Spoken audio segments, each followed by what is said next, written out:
Gene Gallen here. I went with the famous Brett Friedlander, one of my favorite writers, and you all know that. And he's working for SaturdayRoad.com. Very good. You got it. And we're out here at Wake Forest, and the big game today, Wake Forest versus Clemson. So, quick rundown, what do you expect to see? Well, Wake Forest has narrowed the gap with Clemson. It has not been a contest the last 4 years, and I think it's 14 years since the Deacons beat Clemson. And when they did that, Tommy Bowden got fired the next day. But that was a Thursday night game here in Winston. Yes, it was, and it was a really low-scoring game too. Yep. But anyway, the Deacons have narrowed the gap, and I think that is obvious by the 7-point spread. But I don't think that they've narrowed the gap far enough to win this game. Clemson is still just too big and physical, especially on the defensive line.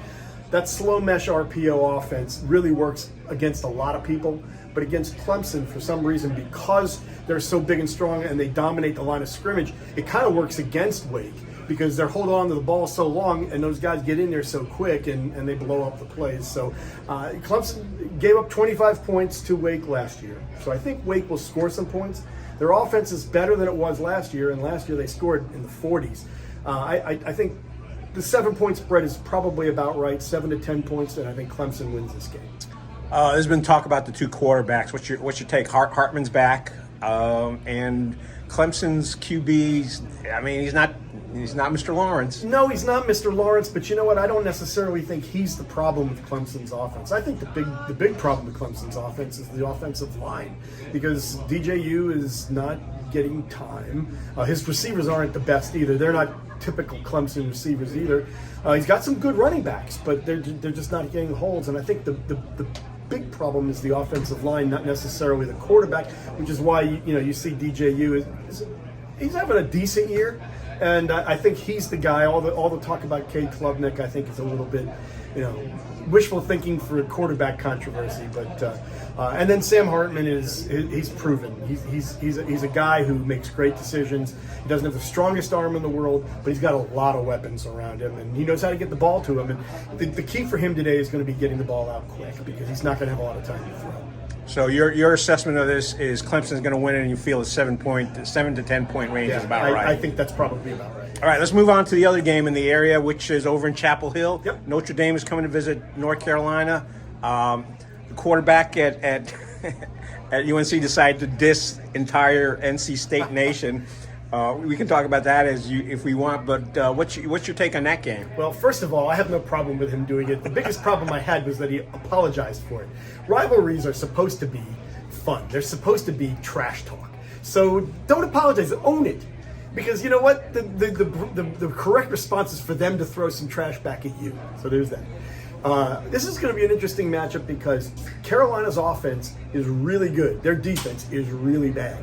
Notre Dame's offense is really bad. Their defense is really good. So basically you have kind of opposites attract. And Gene Chizik has had a full week and a bye week to kind of make some adjustments and maybe personnel changes to get UNC's defense a little bit better.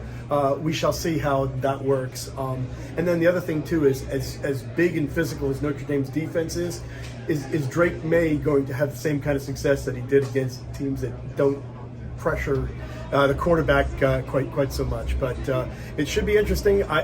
Listen, I've been doing this long enough to think that this scenario is totally plausible. Tar Heels take care of business, beat Notre Dame, and then next week against the Hokies, a bad Hokies team, they lay an egg and lose at home in Chapel Hill to those guys. So, well, that's why we're talking to you. And then we're gonna finish up with the great 7:30 game coming up between NC State. Connecticut's coming to visit. Actually, somebody tweeted that they were going to move that game to Connecticut. That was a joke. Ha ha ha ha ha. The NCAA is not involved. So, hey, listen, UConn is UConn is the worst FBS team in the country, and this is a great game for NC State to play the week before going down to Death Valley, because it gives Devin Leary and his offense a chance to get a little bit of rhythm, get a little confidence, because they should have an ability to put up a pretty big number. The big key for NC State is make it happen, get some success, get some confidence, and don't get anybody hurt. Right. So in that game, feel like it's going to be a blowout.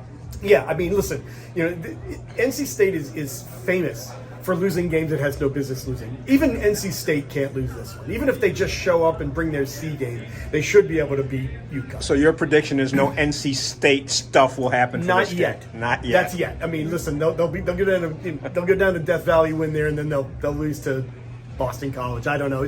That's when it'll happen, but it isn't happening this week. All right, folks. Hey, one of my favorite writers, Brett Friedlander, with SaturdayRoad.com. And you can catch me on Twitter at BFriedACC. That's BFriedACC. And look, folks, I've known Brett for years, and he's definitely one of the folks you worth following on Twitter. And also read his stuff. You're doing what? A one column a day, actually. Yeah. And who knows what kind of stupid stuff I'm going to say. So, I mean, listen, I'm a great follow because I don't have a filter. Hey, are you still doing that 5 things to watch? No, you gave that up. That's a thing of the past. All right. Well, let's ask about this game. Okay. What are 2 things to watch in this game? Well, I want to watch how Wake Forest's offensive line handles the defensive line of Clemson. I want to see if Hartman gets the time to do what he can do. That's number 1. And then number 2, I want to see if Clemson's offense can show the development that they have done in the past couple of weeks, and can DJU avoid turnovers, because that's been his bugaboo. All right, that's the 2 things to watch for in this game. And again, SaturdayRoad.com. Yep. And that Twitter account is? BFried, at BFriedACC. There you go. Thanks, Brett. Anytime.